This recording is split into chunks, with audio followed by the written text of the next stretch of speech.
like a 1v1. Started. It's a battle. Player versus environment. Yeah, PvE.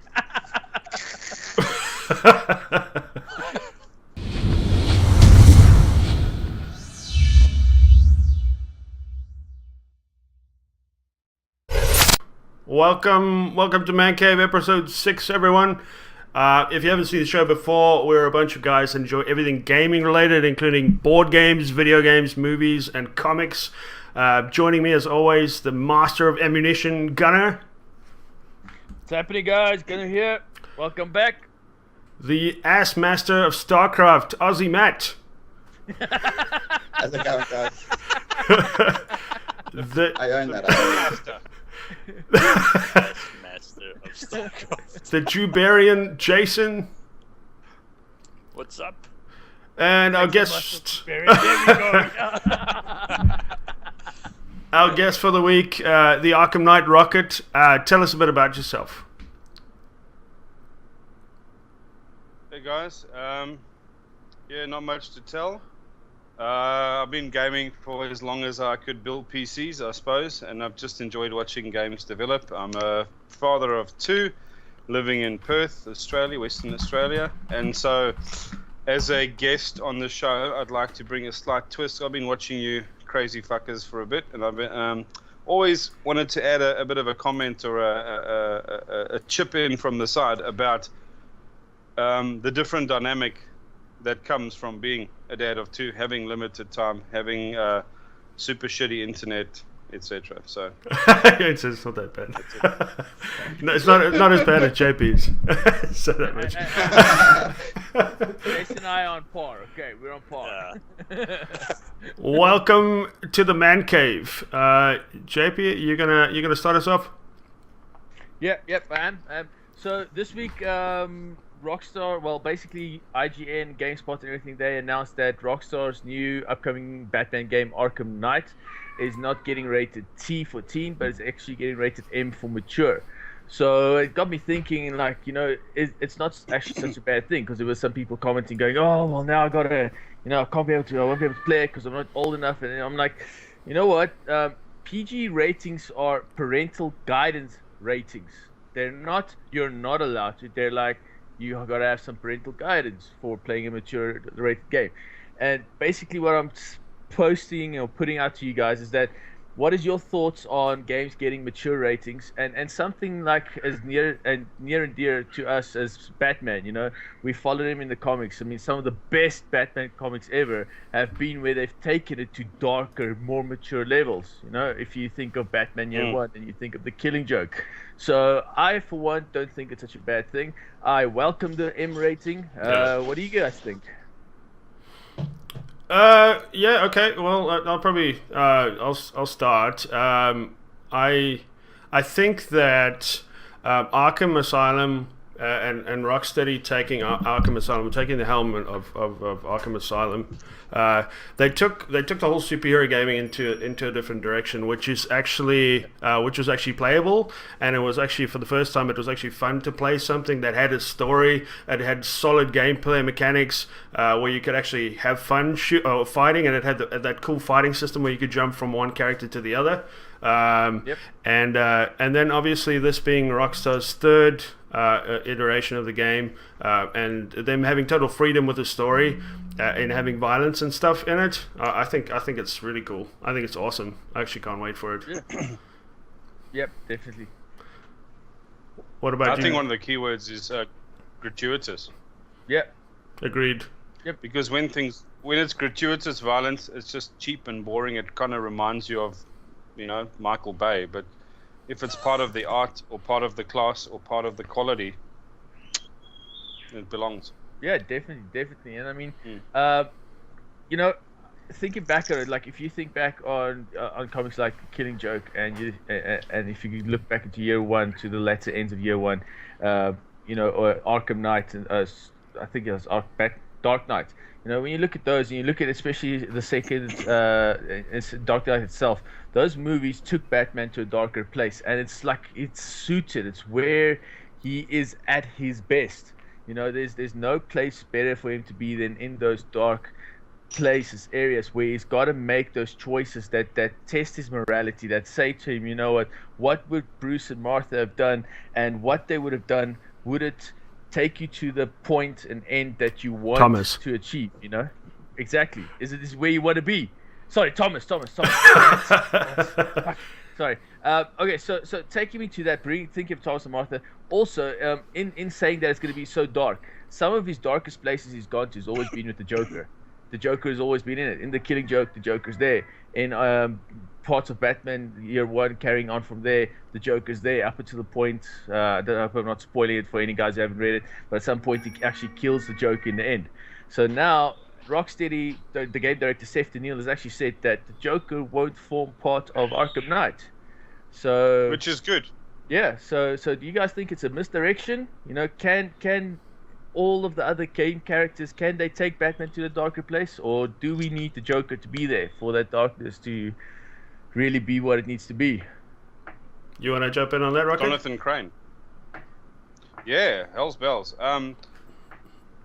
There's two sides to this. Firstly, in Arkham Asylum, and I think it was either Arkham City or Arkham Origins, the antagonist was Joker. Mm-hmm. It's been done well.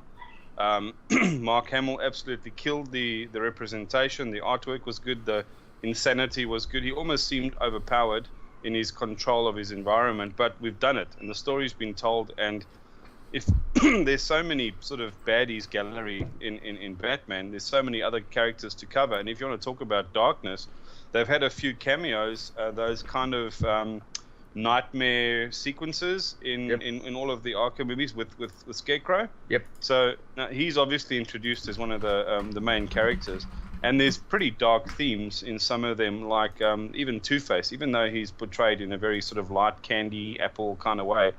The fact that the person's got a split psyche and he's a psychopathic killer, that can get pretty dark as well. And the other thing is they kind of cram too many Batman villains into every single game. In the Origins, I know they're going to dispense with the whole Origins storyline, but in Origins, he literally faces virtually every damn enemy he's ever going to have in one evening. Yeah, which is true. Even for Batman, that seems a little bit a bit over the top. Unplausible. Killer Croc's in there, Bane's in there, which means where do you ever get those build-ups and these awesome story arcs if you're going to just cram all that shit into the first night? I agree. So I don't mind there being one or two antagonists. Even lame people like Anarchy, which were not really that badass, he still had a lot of work on his hands to try and bring this guy down. So that was what the fun part was. I kind of enjoyed, I must say, all the Easter eggs in the Arkham Asylum, or even Arkham City, where you go into the prison or you go into Arkham Asylum and you can actually find like Calendar Man, and you can find like the Mad Hatter and all that type of stuff. Unlockable characters. Yeah. Just so you can find like pieces of them. There was 20 Batman villains you could unlock, other than these are pure villains. And there was 11 baddies that he literally fought in Arkham Asylum. So that's 30 altogether in the opening. That's crazy. And then you see like in Gotham, for instance, where they introduce like Balloon Man and all that's probably the lamest villains in Gotham. You're more than welcome to take over, Matt. What are your thoughts on Batman and the M rating? Yes, Matt. I watched Gotham. And no, fuck off. I just wanted to get all the rage. I wanted to feel all the rage. It was amazing. I actually haven't minded it. Basically in your picture, like, fucking shut up. I haven't actually minded Gotham. No. On a serious note, well, I think Scarecrow was is his name Scarecrow in the first Batman? Scarecrow was in the first one as well. Yeah. That's he was. Jonathan Crane. I think he was scarier than the Joker in the second series. Like, the Joker was crazy and shit, but the Scarecrow really, as soon as he puts that mask on, you're stuffed. Like, if you get affected by that drug or whatever he has, like, it's scary as shit. So I think they can definitely bring more scare without the Joker. I enjoyed the levels, and I think Jason will agree. I enjoyed the levels, even Rocco, because you played it as well. Those levels with Scarecrow in Arkham Asylum were awesome. they're amazing. I love those levels. They added such a great difference. The only problems with those is they wanted you to have a controller to dick around on those buildings and get around edges and jump, because the game dynamics seem to break down and the mechanics seem to change when you're in those nightmare sequences. Right. Which is fine, but if you're going to port a game, port the fucking thing. Don't port it and make me fuck off the edge of the building 17 times until I figure out actually left is up and shit like that. I actually played this game. Is that the one where the scarecrow's like this shoot, like in the little mini games? Is like this shoot thing you jump? Yeah, I remember. You climbing around the fucking clock towers and shit. Yeah. I did actually play it on Xbox. All right, was it a different experience? I imagine it was much better. Yeah, because it got on my tits on PC, man, big time. Yeah, I agree, Cree. Scarecrow is pretty badass in the first one. Didn't give me nightmares, but very cool, man.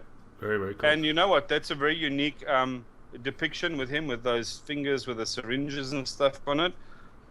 You got to take your hats off to those guys at Rocksteady for like coming up with that concept art and stuff. That stuff just fucking rocks. It absolutely rocks. Even Killer Croc in the beginning, because he's not a. When you walk into the prison and you see Killer Croc, the sheer size of Killer Croc and the way he speaks, it was insane. So good. Amazing. It's very, very cool.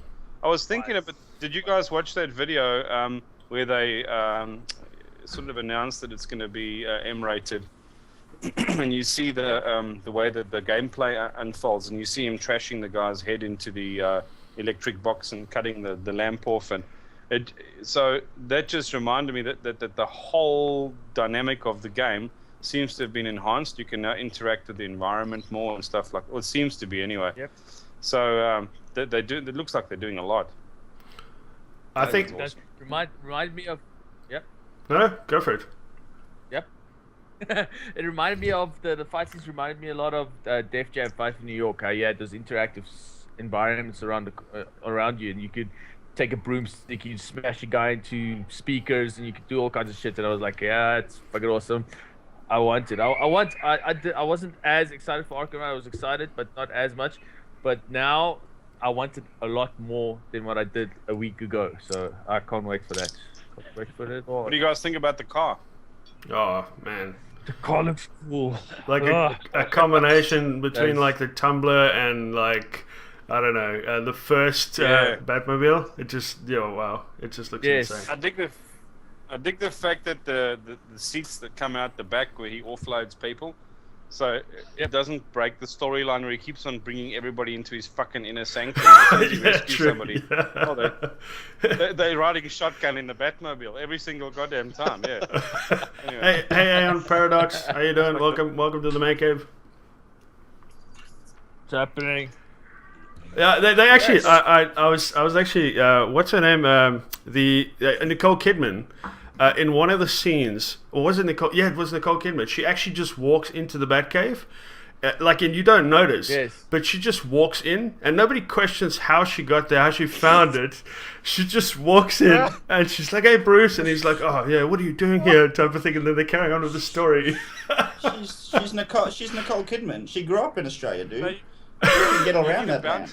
So, yeah. Little velvet tape. Sorry, man. Back to the line. Little clicker letting certain amount of people in. Yeah. So the clicker says you can fucking 0. I also think, like, going back to the development of Rocksteady, how sort of they're catering to like an older market now, because like the first one came out, what is it, like 7 years ago, 8 years ago now. Yep. Like everything's matured. They've oh jeez, have we lost JP again? We've lost JP. The audience is matured with him. Yeah. Agreed. Yeah, that's what I was thinking. So it wouldn't be that much of a jump for them to actually go for more violent themes and like coarser language and stuff. Like, I don't think Batman's going to say like "fuck you" and like shoot someone in the head or anything, but it's going to be, it's going to be more mature. Yeah, exactly. It probably but someone like in there. Yeah, but you might have someone that goes, "Oh fuck, it's Batman! Run, you motherfuckers!" Which is okay, or right? He just says to Alfred, stop being such a whiny little cunt.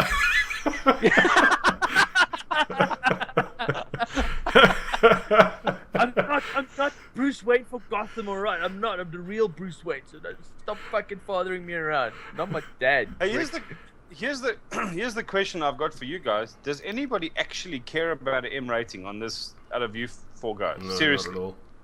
Because I don't give a fuck whether it is or isn't. And is it going to actually stop any fucking child? Is anyone going to be able to measure the sales effect of making it M? No, I don't know. I mean, you look at Call of Duty. Call of Duty's had an M rating for what, the last couple of games, and even like And everyone's GTA. 8 years old, man. Yeah, and everyone plays GTA is it. the worst. Exactly. People still play And those GTA, kids fucking you up. Those kids that are schooling you on that game, they're all about 12. They are fucking fucking up. So, yeah. They're not just fucking you up. They're fucking your mother every night. It's like, yeah, fuck your mother. Here we go. And then they teabag you when they Yeah. like, shoot you. There's a lot of this going on. Here it comes.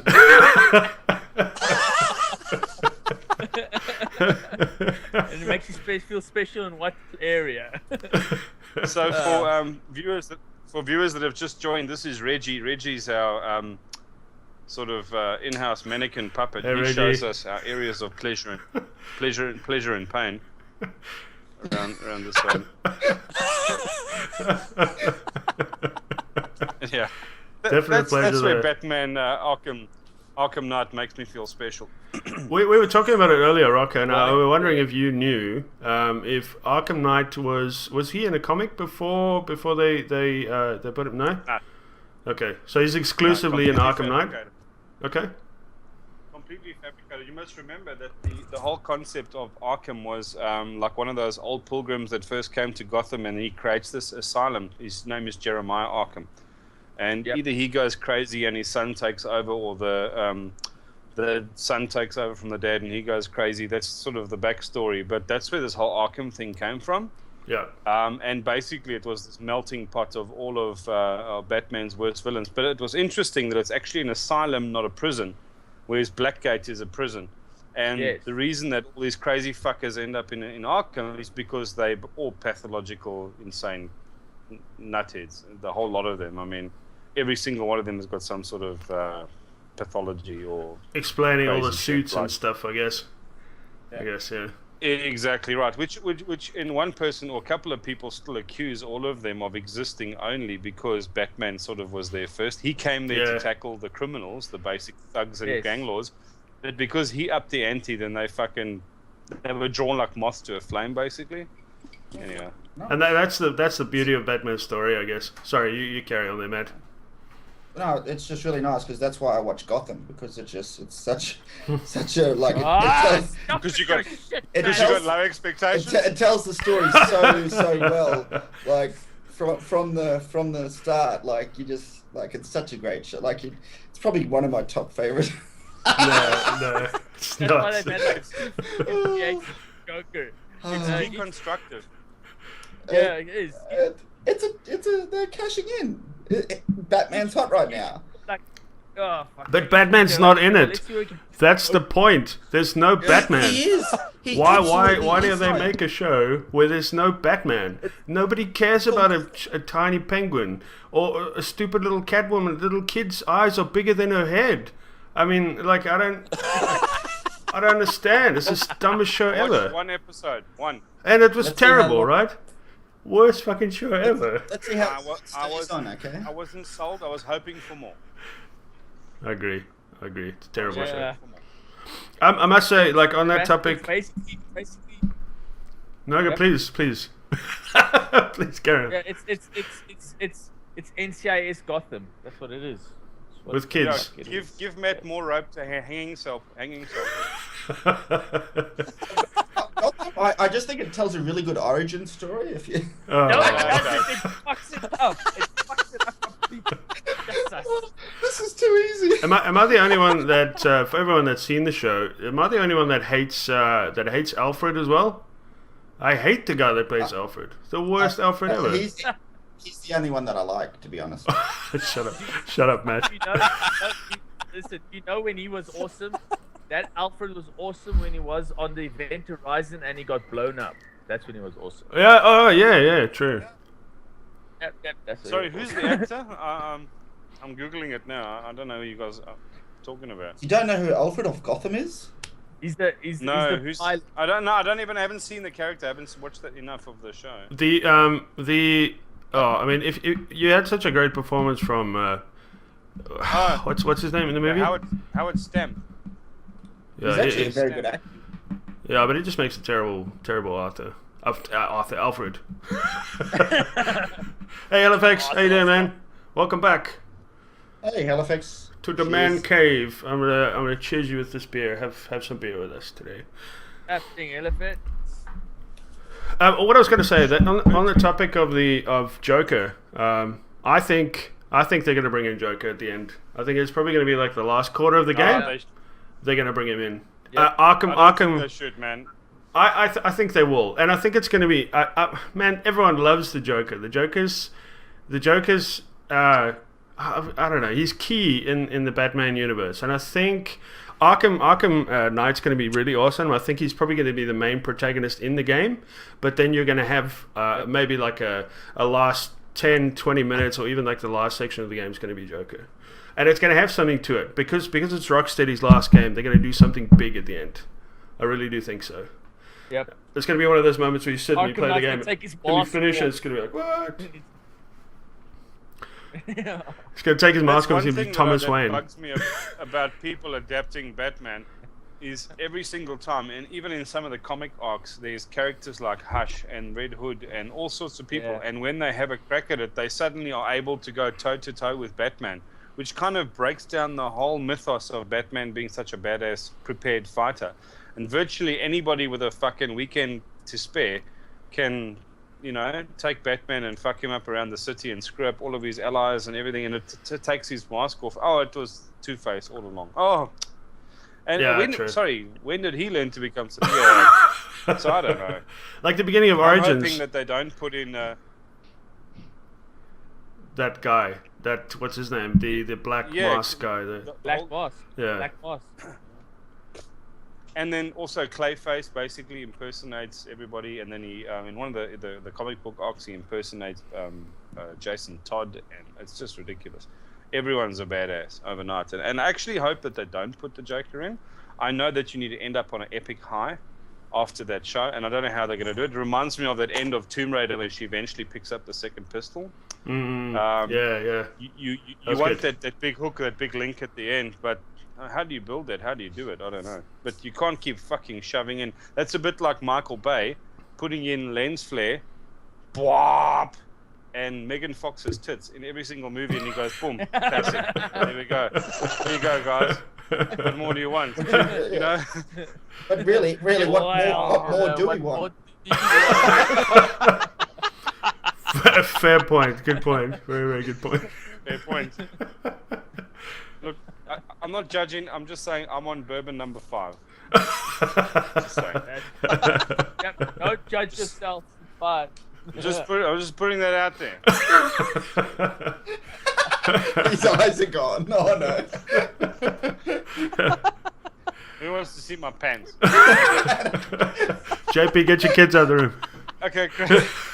Yeah, hold on. Let's get some continuity going. Let's go. I also, just as a last thing, I think that what they're going to do is they're actually going to, after Rocksteady finishes the trilogy, I think they're going to go on to Justice League game. Anyway, that's just my thought. I reckon that's what they're going to do. And like from a lot of podcasts and things I listen to, I really do think that's the direction they're going to take it, because they've nailed one hero. Why not delve into like the whole universe? Just as long as they don't do Superman, that's fine. I actually really because that's getting really fucking tired now, isn't it? I just don't like Superman. Yeah, I'm there. I'm with you. I actually really apologize because I'm really out of my depth in talking about Batman. I like the movies and they're a lot of fun, but that's about as much as I know. Fair enough. Yeah, I'm Batman fucking insane. But that Gotham show. Did you guys know that the whole Arrow Series 3 basically steals the story arc from Batman? So what you guys need to realize is that the whole DC's television adaptations are basically just chopping and changing. And if you look at the Arrow, one of the characters, his sister's actually nickname is Speedy, but Speedy was actually the nickname of Roy Harper, which was Red Arrow in Arsenal. Now, I know that doesn't mean a lot to anybody that hasn't been following the comics, but what you're learning about DC is their willingness to just fucking cut and paste and go berserk and make like patch stories together. Just you don't know if they're going, hey guys, well done, you guys are being brave and giving us what we want, or if they literally just packaging the shit, wrapping it up in sugar and shoving it down our fucking throats, aka Gotham. But I don't know. I don't know. Everyone talks about Green Arrow, and like I've watched a bit of Green Arrow, but I would say it's a B grade show at best. Like I know probably sure. going to get a lot of hate about that. But no, you're it's right. Like there we go. You're back, JP. I'm back. It's not as the quality of a lot of the other shows that I watch, and that's what actually puts me off it a bit. It's not at a quality of like a Suits or Game of Thrones. I agree, JP. I agree. It's a really good show. Like I love it. I watched the crap out of it. But it is definitely a B grade show though. It's a really good B grade show. It's a really good one. Yeah, I'm pissed off that they stole everything off of other story arcs, other comic book characters. Just make up your own shit, man. Hollywood's full of writers. Batman's got the best universe, though, right, Rocco? I'd say that's like Batman's got hands down got the best stories, got the best villains of any DC character. I think personally, I mean, as opposed to Darkseid maybe, and New 52 stuff, which was pretty cool because they introduced a lot better things for all the characters because of that. But before that, they had nothing. You know, I just kind of lame. Yeah, I just like how Gotham is like New York, but it's not New York. I just love that. That's awesome. You just fucking shut up about Gotham. Jesus Christ, you know me. Jesus Christ. Matt, if I didn't know better, I would suspect you were trolling us. Yeah. Oh, okay. Well, yeah. I'm only one beer down, and you're 5 bourbons down, so you can do the math. Okay? Am I trolling you or not? Oh, 6. Sorry. I apologize. Sorry, just want to say Cree? Who didn't add Cree? Matt, you didn't add Cree on your PlayStation 3. I don't have a PlayStation 3. I hate PlayStation. I don't have a PlayStation 3. I have a PlayStation 3. It's my bad. I didn't add you. If you JP, did you add him? Send me your username, Cree. Someone just came through. Someone came through asking about the Flash series as well. Yeah. Well, he was saying that. Halifax was saying that the Flash series is a very B grade show as well. If you they chose the wrong actor. Sorry. Is your username Cree too? Is it the same thing? If it is, I'll add you first thing tomorrow. If it is Cree 2, otherwise just send us the right one and I'll add you. I'll even remind him. He'll remind me. I'm a good player. Wait, which side is he? No, it's that side. No, shit, there he is. I'm just gonna add me. Craig's saying that again. Craig just thinks he's crazy and he's building boxes. Yeah. Because now you can see Craig's just a big raver, so yeah. I think we have exhausted that topic. Jason, why don't you take us on to topic 2? Okay, cool. So topic 2 is the Resident Evil franchise. So we're going to be talking about with relating to the new remake of Resident Evil, the first Resident Evil, as well as the new Resident Evil Revelations 2 that just came out now on PC and Xbox One and PS4.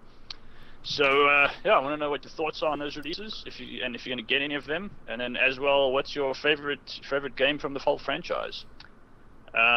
So I'll start off. I haven't got the first Resident Evil yet. Still want to get it at some point, probably on PS4. I did get Resident Evil Revelations 2, which was actually streamed on, when was it? Monday, Tuesday, and that was pretty cool. I only played for an hour, but it was really cool. And played a bit of actually playing it now. I was playing the raid mode, which basically you get to choose. You get characters. And from there you can actually go in and level up your weapons, level up your characters, play through different missions. So you have like a mission, go kill so many enemies, get to the end, and you can get XP and level up and stuff. So yeah, it's really cool.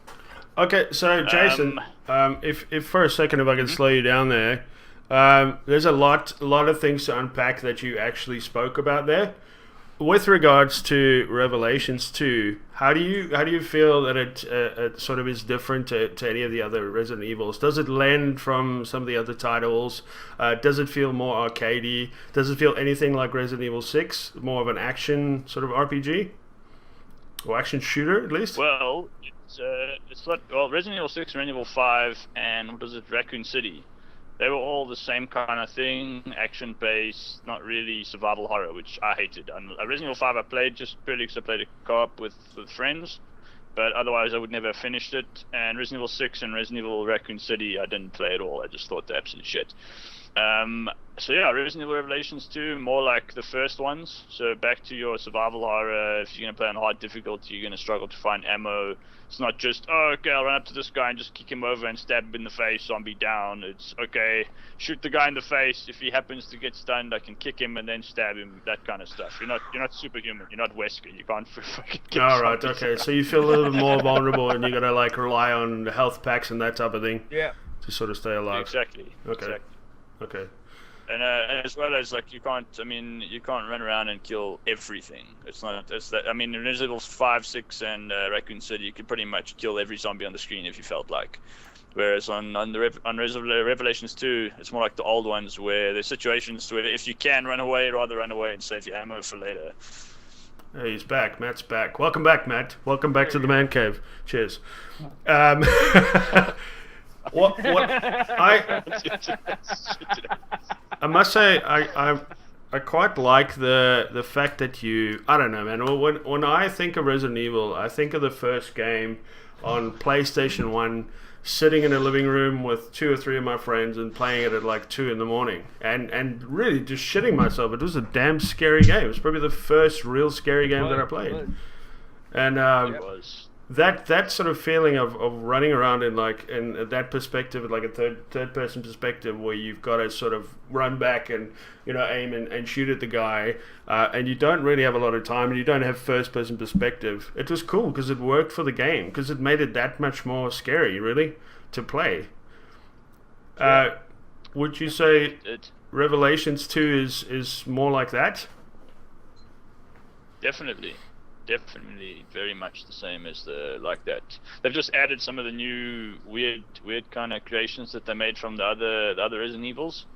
I mean, like I'm not that far in the story, but when I was playing raid mode, you fight this gigantic ass zombie with like 3 heads on it, which is pretty strange.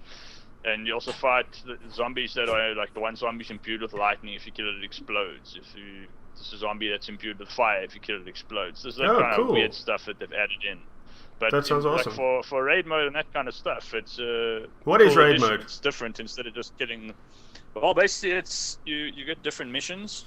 It looks like they've added daily missions. Like now I saw there's 2 daily missions already. And basically you just play through the missions. So each mission will have different criteria. I've only done 3 of the missions, but the first one, the criteria is basically just kill 38 zombies, get to the end of the mission. The other one was run to the end of the mission within the time limit. So basically you got to kill enough zombies to get a key so you can unlock to go to the next area. So you're trying to basically just kill whatever's on the screen as quickly as possible so you can proceed to the end of the mission. Okay. But yeah, that was the only 2 that I've seen so far. But I'm sure there are other criteria that you have to do as well. But yeah, the fact that the game costs 370 rand, there's 4 episodes included in that. There's raid mode, which you can get your character to level 100. There's 6 characters, and there's I don't know how many weapons. I've got 8 weapons already. That's a lot of content for 370 rand. Yeah, that's true. Nice. Do any of the other guys have memories on Resident Evil? Resident Evil 3. I remember playing Resident Evil 1 and 2 on someone's PlayStation. That was on PlayStation 1, right? It was, yeah. The first one was on PlayStation 1. Yeah. I played the first one, but then I thoroughly remember enjoying that. Like, I was scared as shit, but I loved that game. But then I tried playing, I think it was Resident Evil 5 on Xbox 360, and you had to stop to shoot. You couldn't run and shoot or something. And I just I couldn't understand this. It was like, maybe was it like that in Resident Evil 1? Well, you had to aim. Yeah, no. But Yeah. like you could run, you could be running and shoot, or no, you couldn't. I No, can't remember. You basically stopped and you Okay. aimed, and you could aim up or down. So you could, Uh, like, if you had a shotgun, you could shoot the zombie's legs off, and then Okay, maybe shoot his head, maybe as a kid or I didn't shoot his get. head off, and Maybe as a kid I didn't give a shit, but like trying to play it on Xbox 360, it was an absolute like I after the first hour I've like trying to get away from zombies and like having to stop to shoot. I was like, nah, this is bullshit, and I just stopped playing. That was pretty much my experience And with it's another- Resident Evil. Yeah, like so in Resident Evil Revelations 2, they've taken that out. So you can't run around and shoot, but when you're aiming, you can still walk back and actually do something. okay, nice. You have to just stand there and be like, oh shit, I'm gonna get hit, and then just get hit. Yeah, I enjoyed Resident Evil 3. I never played 1. I played 2. I really enjoyed 3 a lot. And then after that, when they came with 4 and 5, I didn't really care about them very much anymore. Like Jason said, it was just action shooters, and the market's full of them already. So I didn't really care about 4 and 5. But 3 was for me. I fucking loved 3. But then again, I was more of the Silent Hill player. Silent Hill was my shit. That was it. Not so much Resident Evil. Silent Hill. Okay. Silent Hill. And also Awesome. the whole zombie genre seemed to, like, somebody started it and it was great, and there was a few Dawn of the Dead movies and all the rest, and I think, but then somebody just, I don't know who it was, they took it and they just like ground it out, and so it was so immersive and so common. I think the games, the movie themes, these fucking idiots on Facebook that dress up and walk around like it's been killed. It's great, but you can kill anything.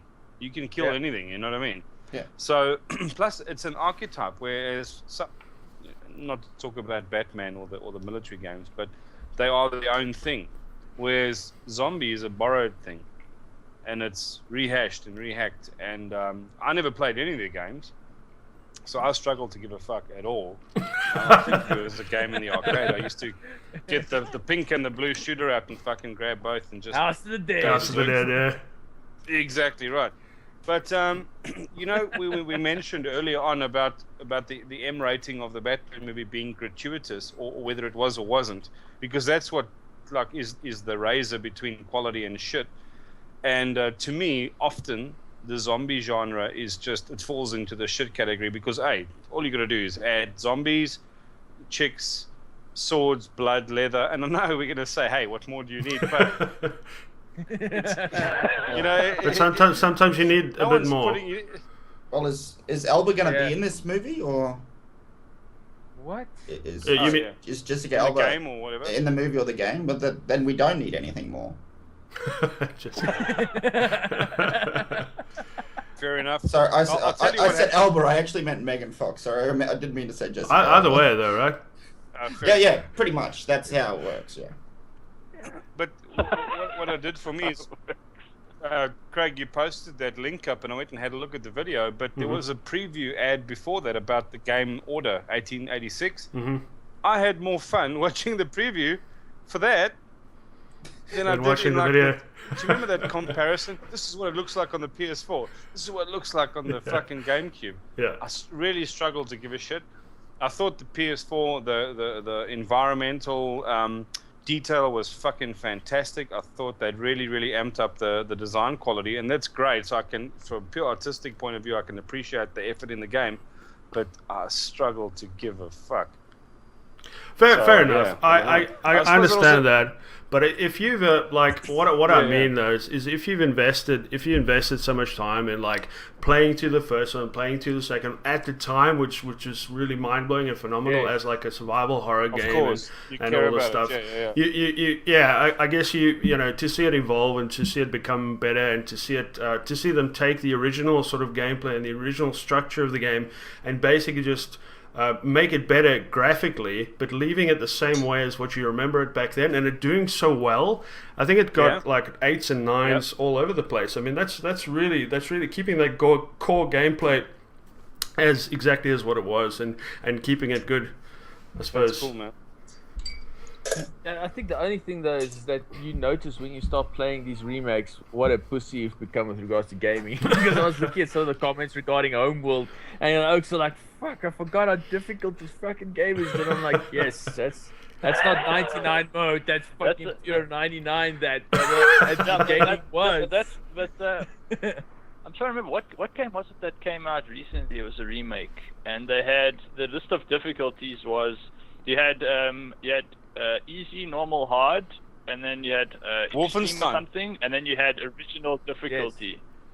Yes. I don't remember what it was, but the last one was the way the game was originally played, and I was like, what the fuck? And just people are so used to it being dumbed down now. Yeah. Yeah.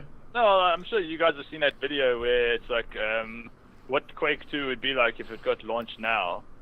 And you check, like, some guy starts and he walks around and he walks into the door and he's like, I don't know what the fuck to do. And then he comes up, use your mouse to aim. and then it's like back in the old days, and like you see it start, and the guy starts and he runs down and he's doing like 360 spins and switching guns and like killing everything on the screen. And the guy's like, people today don't know what gaming used to be. I remember that video actually. Talking about Quake 2, I remember going to visit my It's a grand. fucking cool video. Just so that she could take me to Cresta Center so I could go into the Incredible Connection just to play the Quake 2 demo. It was like, yes! Quake 2! I was just about to say that. Unreal Tournament and Quake, if you could play those fuckers, you knew how to work a mouse, definitely. Yeah, exactly. I completely agree. I think that's probably going to be really cool when they remake it. Look, Let me just open the notes again. Just give me one Jason, sec. you're half the man you used to be. Yeah. You're like a pixelated shadow of your former self. It's You're raining not there. the way I remember you. You know what, Jason? You've changed. It's not us, it's you, Jason. And It's not us. and this is where it hurts me. Right here, in the heart. Okay? I have special feelings for you and that fucking lamp. Right? I can't even see the lamp anymore. It's gone. The lamp is melded. No, I can see the lamp. This is the lamp, see? Look at this. You were just touching Look at air. Reggie's fucking the bourbon bottle.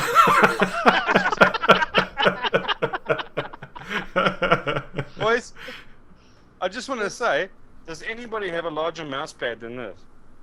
Oh, that's pretty big, dude. It's a giant Star Wars mouse pad. It's big. That's enormous. There's my hand for scale.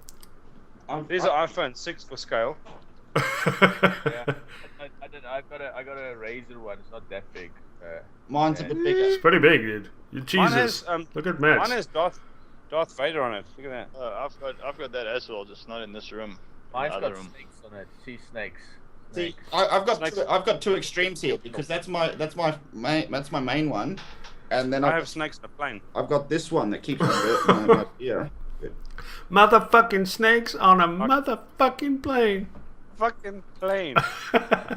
There was a subreddit about if all movies were named literally like that, what would they be called?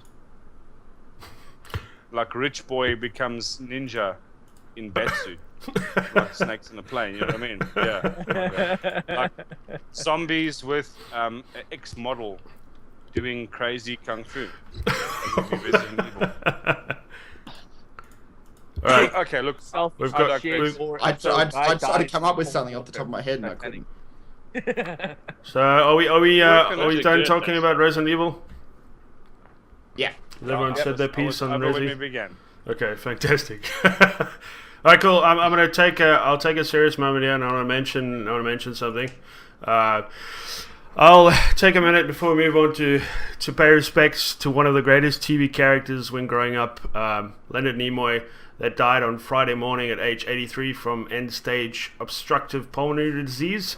She's had a couple of beers there. Sorry about the pronunciation there. His biggest role, obviously, being the half Vulcan Spock and first officer of the Starship Enterprise in Star Trek. He was not only a great actor and the best one in Star Trek, in my opinion, but a director, a poet, playwright, and musician. My favorite roles include... And photographer. And photographer?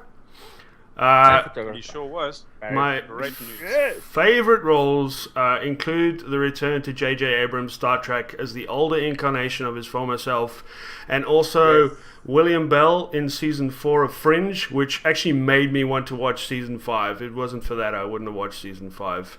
I also personally remember reading Primortals. I don't know if you guys are familiar with that, but it's a series co-created by Leonard Nimoy, which was based on humanity's first contact with alien intelligence called the Primortals. I think it's a sad day when we lose such inspiring people, and I'd like to say from my side, I'd like to pay tribute, live long and prosper. Yeah. Live long and prosper. It's really disturbing that everyone can do that. And you Yeah, got... look, No. do it like that. Yeah, Craig, that's a really good call, man. I can do that. I wrote a small you tribute. You should just pretend that you can, Jason, because no one can see. give us. I can look. Let's pretend. Sorry. You know, that was, the media and Twitter is often filled with such fucking idiots that it's nice when the whole thing explodes over somebody who seemed to be a little bit more genuine, a little bit more worthy, a little bit more real. And the guy was a champion. I remember being a lighty in South Africa in my PJs, like freaking out when Star Trek was going to come on, watching. And when that dude did one of these moves, or he did that Vulcan pinch on the shoulder, game over, man. That was just the best shit ever. Exactly. JP's busy doing it right now on a human monster. That's just. And I do mean his figurine on his chest, not his penis. Well, we can't see his other hand, but hey, I mean, who's checking? Yeah, fair enough. But you know what? It reminds me, it puts me in mind of an absolutely great life and kick-ass Spock memories that I've carried and has been carried in the imagination of a whole generation. And, all the things that he had to say in the media and all, it seemed to be more worthy and it seemed to be more deep. And he seemed to have the kind of kindness that you wanted the world to be more full of. So, here's to Leonard Nimoy. Cheers. boys. Cheers. All right. And it, Bourbon number 7. Bourbon the cool thing number about it 7. is JP, go ahead. him passing What is the cool thing? has now left us with the ability to see into the future, because we know that next week on Big Bang Theory they're going to be saying cheers to Leonard Nimoy. So that's the ability to see into the future. I just watched a couple of tribute videos, and it's amazing how many people said. I mean, like, you get a couple of people. I don't know. For me, it was more of seeing the people just comment on who he actually was, and not only playing the character and being so multi-talented, but how friendly and inspiring he was, I guess. And that just makes you think that, like, he was a really good person at heart as well as being very talented. Yep, exactly right. Exactly right. And with all of our different sort of spiritual and religious beliefs, we can't exactly ask for the guy to rest in peace, or we have no idea what happens, but we definitely can celebrate what a kick-ass lifer. Imagine being such an iconic character in the hearts and minds of so many young kids, and then to be like respected so much that he was invited back into the reboot, which I think they did really well, by the way. I really like the reboots of Star Trek. I think they're fucking awesome. Yeah. Mm-hmm. Except that other prick that makes them puts too much lens flare in there. But Zachary Quinto did a fucking great job of knocking off that role. Agreed. It's just a really, really good remake. I mean, they actually stand up on their own. If you took all the sci-fi out of those movies, they would be good plots, good stories. I enjoyed them. And to remember that guy and include him in the story and bring him in and tie those stories together with a very clever sort of timeline, alternative universe continuity. Fantastic. Really, really cool. Absolutely. I'm just gonna keep drinking. Anyone else have anything to say? About life in general, not just about Leonard Nimoy. No, I'm kidding. All right, so I'm super excited about the next segment. yeah, okay. So the next segment was. Is it about Gotham or? Yeah, it is actually. It's about shut the fuck up.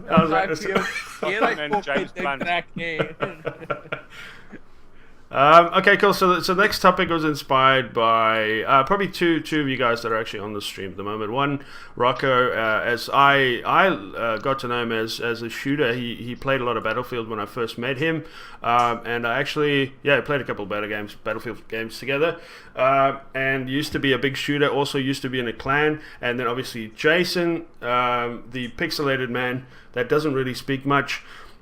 He was also in a Call of Duty clan until just recently, and Matt obviously playing a lot of CSGO now, and actually finally moving away from StarCraft, which we all wondered when that would actually happen. Not yet.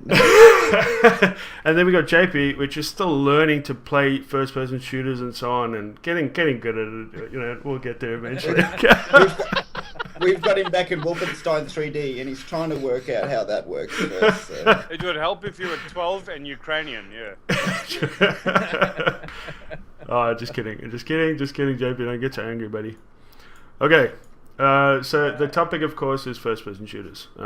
So first-person shooters are now commonly referred to as bro shooters, and they've definitely changed over the last couple of years. Call of Duty obviously leading the way since the release of Call of Duty Modern Warfare 1, which kind of changed the whole perspective of first-person shooters and made it more of an addictive thing towards, well, actually everyone playing the games. Battlefield closely following EA's obviously iteration of the same type of thing and sort of their cash cow. How do you guys feel about first-person shooters, and how have they changed things that you wish that some of the things that you liked in the first-person shooters, and if you look at some of the newer first-person shooters and how they've changed from like just being a shooter to now having like an exosuit that can do different things, and you've got Titans that you can drop in and use them, and you've got obviously double jump, which was brought in from like Unreal Tournament and that type of thing, and like the fast-paced type of shooters and stuff. What do you guys feel? And I'm going to jump to you, Rocco. What do you feel about first-person shooters and how they've changed? And do you like the new gameplay? Do you like the new style of games, or do you prefer like the Battlefield team play or Call of Duty single player type of thing without the double jump and that type of thing? What do you feel about that? I think you got to take it away from like the actual game itself, and you got to look at who's playing it and why they play it. People get drawn to these sort of games because of the friends that they hang out with and like mates that call them into it and all the rest of it. That was my experience, anyways. I think it's a lot down to the build that you can afford. It's a lot down to the kind of the games that your mates are playing, and then. A short while ago, it wasn't that long ago, there was EA had their own gaming membership interface. Origin had their own. Steam had their own. Every single game that you bought, you were fucking jumping in and you're having to create a new. That kind of got on everyone's tits. If you had the stamina to keep going and jump in and develop the game and enjoy it and all the rest of it, then you got somewhere, you got the enjoyment out of the game. But that was a massive, massive wall to climb before you got in. It's bigger than most people realize. I mean, young kids whose mums buy them their rigs and they put them together and they've got internet paid for and they just sit there and play all fucking day. They can get past. No, seriously, they can get past this easily. But for someone like me and Matt, you'll relate to this, and probably you as well, JP. I don't know if you got kids, Jason, but you got kids. You can't invest the kind of time that it takes in any of these first-person shooters to become proficient, to figure out the game dynamics, to figure out the vehicles, how to drive all those fucking things, how to figure out how the 4 or 5 different game styles work, and get good at each of them. So you kind of have to choose your battles, excuse the pun. Yeah. So I chose the Battlefield kind of angle because I still can't fly a chopper. Any different. I can do this, but it was very hard. But I was told that Call of Duty was wanky, it was for kids. So I jumped onto Battlefield. I need to find out that the whole place was populated by these juvenile, wanky, pissy, angry, fucking guys. And you know what? That shit, what a great game, right? You got clans, you got squads, you got teamwork, you got basic leveling classes. There's 4 different classes with variations. There's vehicles, there's terrains, there's weapons. Everyone has a good time. But the whole thing was spoilt. Aimbotting, hackers, 12-year-olds in Ukraine that have too much fucking time on their hands. And And that's the thing. It's not just the game. It's the platform. It's the gaming membership like EA or fucking Origin or Steam. Christ, if they make it too hard, all the draw cards, all the kill death ratios and stuff, it doesn't seem to matter, because if you want to get on and have a good time and play for 2 hours and laugh with your mates, if all those boxes are ticked, generally you have a good time. If it's too hard to learn, if there's too many wankers on there, that to me is more the definitive angle of those games than about like the technical aspects of how well the game was put together. It's how much fun could I have without getting my tits in a twist. Yeah, 100% right there. I agree. Yeah. I like going back to your one of your first points that you're making. It depends a lot on a build of all your mates. I remember when what Battlefield was it? Was it Battlefield 2 Bad Company? What Battlefield did you like, Craig, but your PC could barely run? It was Battlefield 3. Was it No, before that even. I struggled. No, it wasn't. It wasn't before no, that. It was that it was was Battlefield 3, wasn't it? Yeah. We kept playing StarCraft longer and longer, even though we all wanted to play Battlefield, but we knew that Craig would end up getting pissed off because well, his rig couldn't handle it. Like he had to play at a lower resolution than all of us just because his PC couldn't keep up, and like we'd only play it like 1 hour or 2 hours a week kind of thing because of that, and that's it. Actually, that was your entry into like that was the first battle, the first hard point to get into the game. And now I know the real reason why we played StarCraft so much. Thank you. Thanks. There you go. Your PC could actually run it. When you play That's those just an games, excuse, nobody mate. exactly nobody wants a shitty kill death ratio, but you know, if you can't have fun, it kind of doesn't mean anything, you know. Yeah. And there's so much bitch factor in those games. If you end up joining a squad where the guys have either got a plan or don't have a plan, and the other guys get pissy, they accuse you of cheating. Fucking hell! It's like a chick drama. It's too much, and that puts me off games. No, seriously, because I fucking love that. I love the sniper, the rifles, the maps, the upgrades, and the team player, right? If you're a dad, but you know how many people played as a team? Well, we did. You and I did, Rocco, and you, like the four of us did as well. Like, and that made it so much better, right? If you had that, so much better. But if you were jumping on with the average blokes, everybody wanted to fucking become a sniper. Everyone, mate, and just sit on top of the hill and just drop that fucking shit on top of the tanks the whole time. And oh god, that gets boring. And you know, if you can't, it's the same with StarCraft. Actually, if you can't commit to the period of time that it takes to play like an arena or a game, then you're not being a good player, which forces you to back into single player games like Shadow of Mordor, Batman kind of thing, because you can pause, get up, put the kids to bed, come back, sit down. You can still get your escape time, but you're not hurting anybody else's experience. Whereas some of those military, especially the military first-person shooters, they just seem to be so demanding of your time and your attention. It was all or nothing sort of a thing. I've actually been playing a lot of CS:GO recently, and for the low. Can't believe how long that game has been going. Sorry, that's just insane. It's just crazy. Yeah, I've actually been playing since back in the day, since 0.4.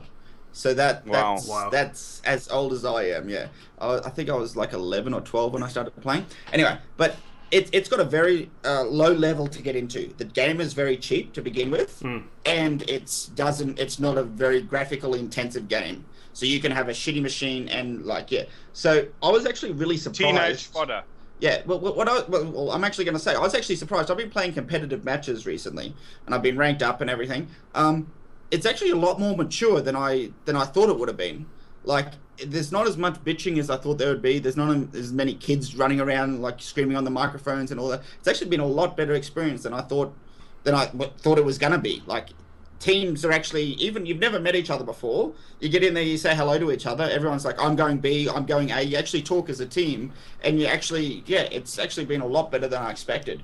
Because that's like a nirvana. Everybody wants that. Yeah, exactly. But I didn't expect that. I expected, one guy's going to be like a Lone Ranger Deagle and run into the room and die, and then we're going to be screwed anyway. But that hasn't been the case. It's always everyone knows what to do as a team, and it's really awesome. You think it's more of a mature audience? Enjoyable genre.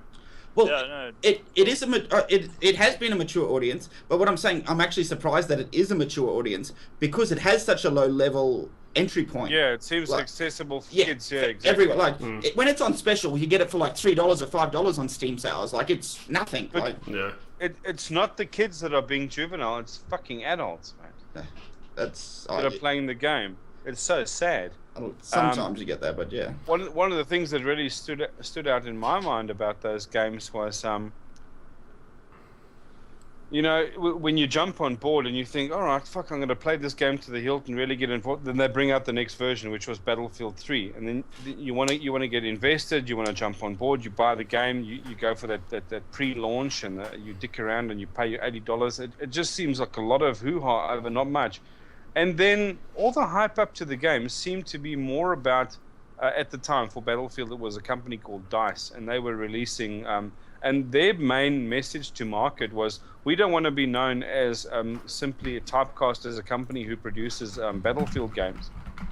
Now, what a fucking ringing endorsement from the current developer to say, yes, we're gonna do one more, but don't, there's more to us than that. It doesn't seem like they're super proud of releasing the fucking game. Why don't you guys say, listen, we're not really fucking interested. We're going to just put this shit out because we got paid a lot of fucking money, but play it, right? And if you don't like the jets and shit, don't worry, we'll bring out number 4, but after that, that's the fucking end of it. Seriously, guys? Are you sure you want me to buy the game? Tell me how you really feel. Exactly right. If you look at the amount of things that drop when a Battlefield or a Call of Duty launches, and how many packs there are, and how many gold packs and things, and I did that in Battlefield 4. I jumped in and bought the super season pass with Premium, everything. yeah. Exactly, the premium, yeah. I bought the Spec Act kit. Yeah. And it's like, oh man, I'll be playing this for the next year. And I played it probably for about 2-3 months, and then something else is out, and it was like, okay, I'll play that now. Yeah. But that's an interesting point that I want to challenge you guys on. I can't always go to the next thing. I want to get my investment. I want to get my money out of the game that I bought. Jason, what do you think? Do you play first-person shooters? Yeah. I do. I play. Well, the thing is, I play Battlefield 4 on PC with these guys. And I used to play Call of Duty on PlayStation, and then that I was actually in a clan on PlayStation.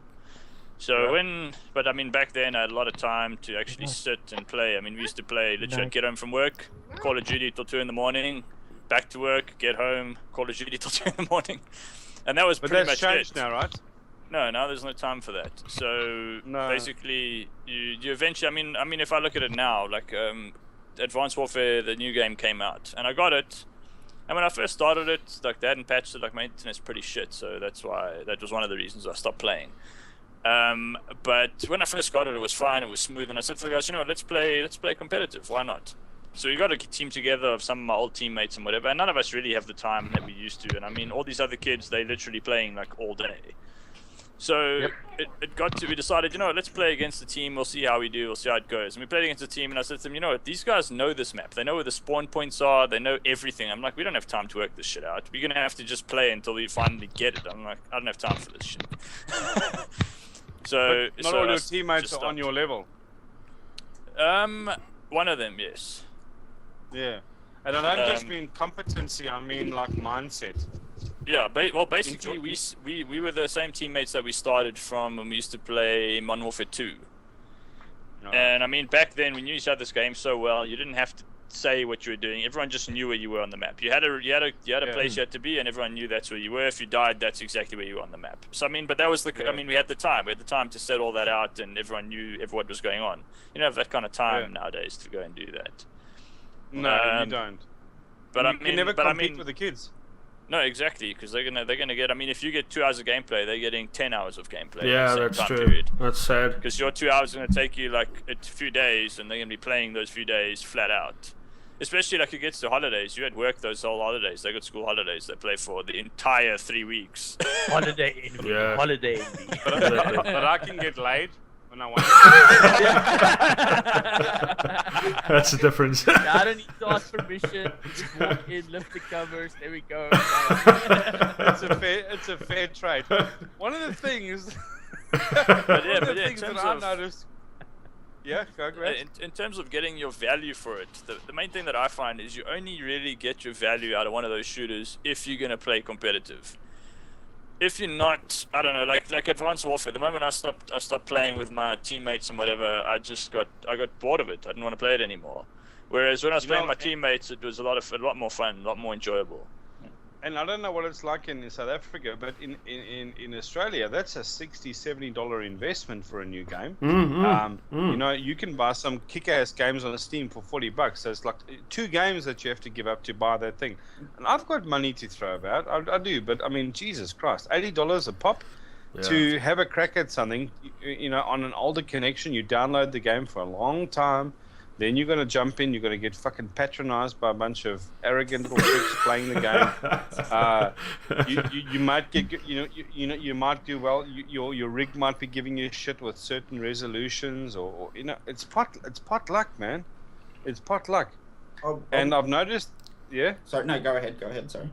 And I've noticed the reviewers, fuck it. Dude, you got to think about this. Reviewers are getting pissy because they're getting bored of military first-person shooters. The fucking developers don't owe us anything. So these guys, what they do is they keep releasing and games it's so big anyway. in the same genre, and they keep reiterating the game, right? But they're not innovating the storyline or the game dynamics or anything. But they're perfecting things. But that's a good thing, isn't it?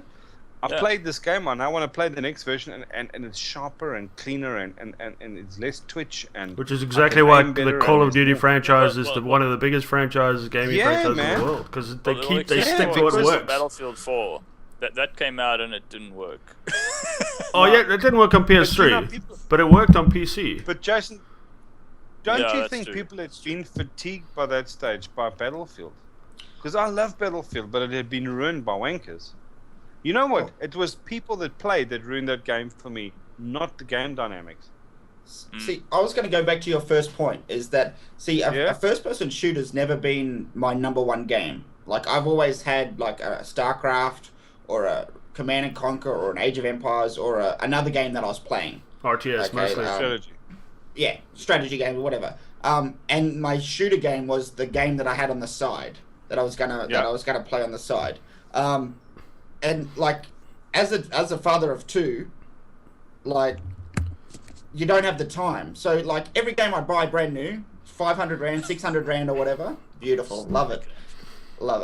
I buy it brand new, and I'd get to maybe level 22 and 24, and I'd be playing. This is 6 months after the game's launch. And then stop caring. And I wouldn't give a shit anymore, because everyone's prestige 10 times, and I'm still at level 22. And I've had the game since launch. Yeah. I just don't have the time to invest in it.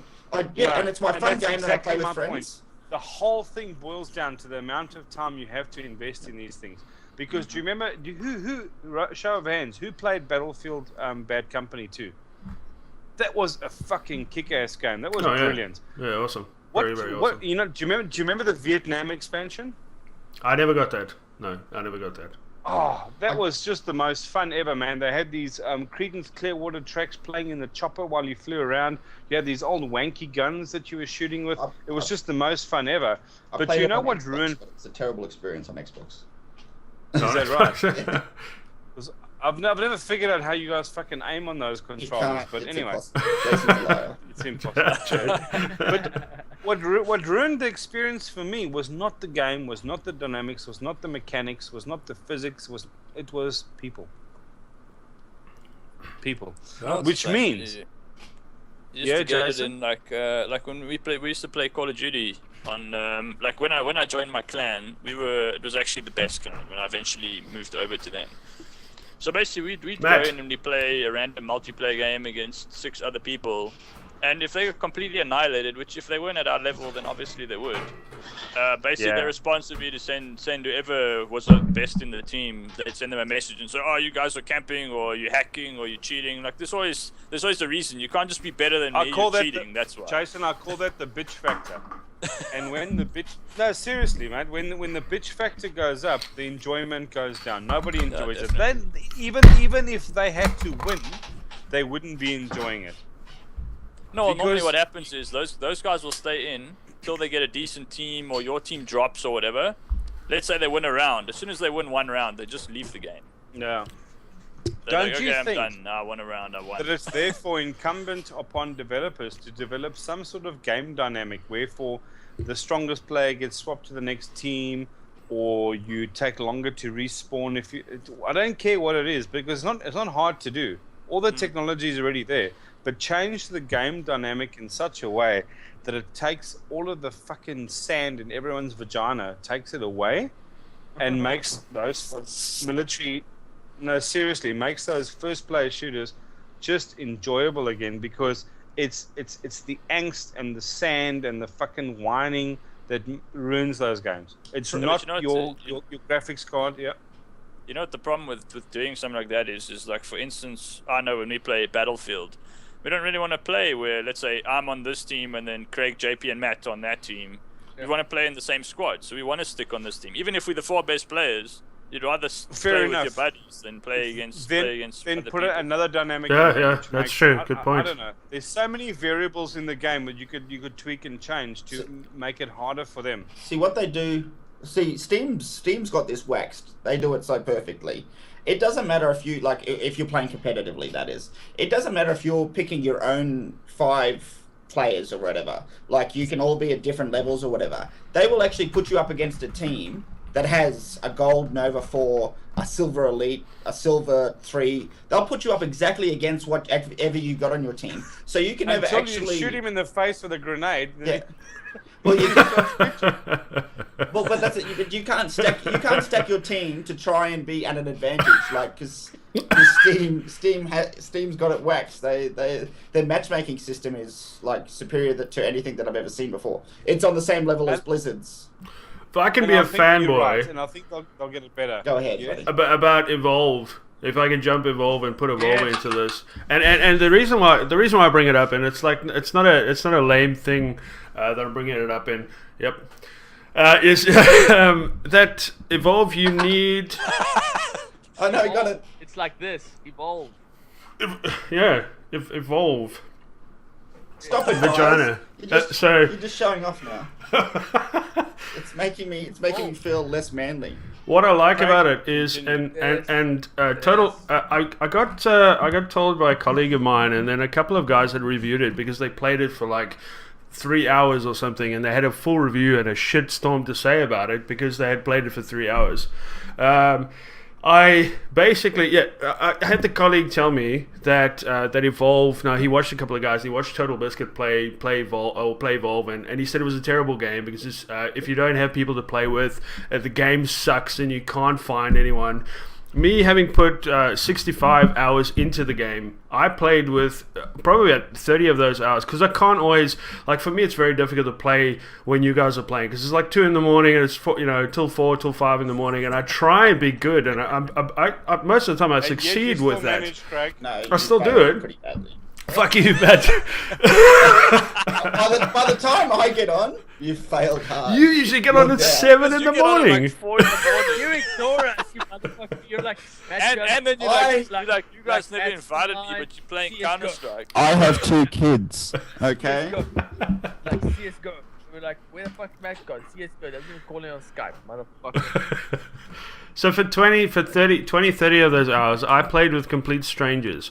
I played with the people I didn't know. I jumped on the call. I jumped with everyone on, and I said, "Hey guys, how you doing?" And I chatted and I interacted with them, and we made jokes. And if somebody didn't know how to play, I showed them how to play. I told them what to do. If I didn't know what to do with a new character, they told me how to do it, and I had a great time. But we were really good. I mean, as soon as everyone knew what their roles were, and as soon as people were working together, and there weren't teams. There's one team of 4 players that have to work together and have to communicate all the time to succeed and to win. And if you did that, and if you played with everyone, it made for like 7 or 8 minutes of gameplay, which is fucking awesome. I could play 2 games, and I can go back to whatever else I was doing, or if I wanted to carry on, I could carry on with a couple new strangers. You know what I mean?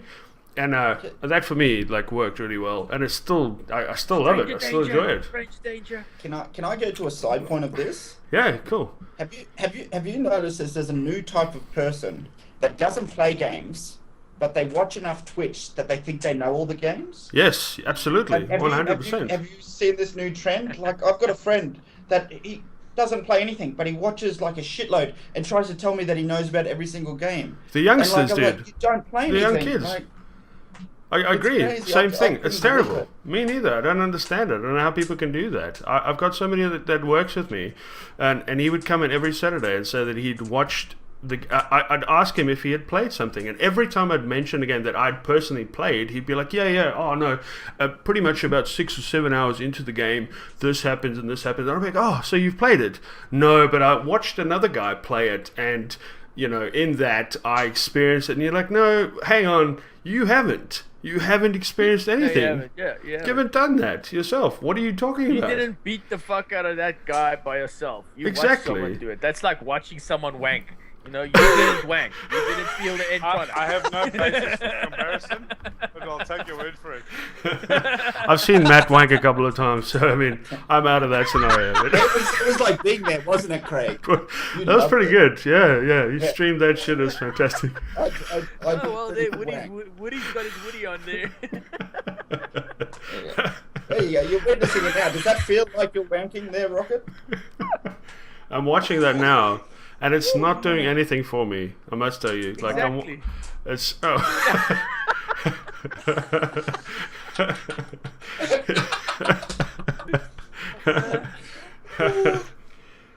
Yeah. What I did notice though is in all of that, if you play, like, I don't know, just to take it back to when I started the topic, I do think that the new Call of Duty that came out, Advanced Warfare, and I don't know how you guys feel about it, but the single player story in Advanced Warfare to me was actually pretty good. It wasn't as good as Black Ops. I don't know if you guys played the single player, but it was pretty good. I enjoyed it. I enjoyed Black Ops.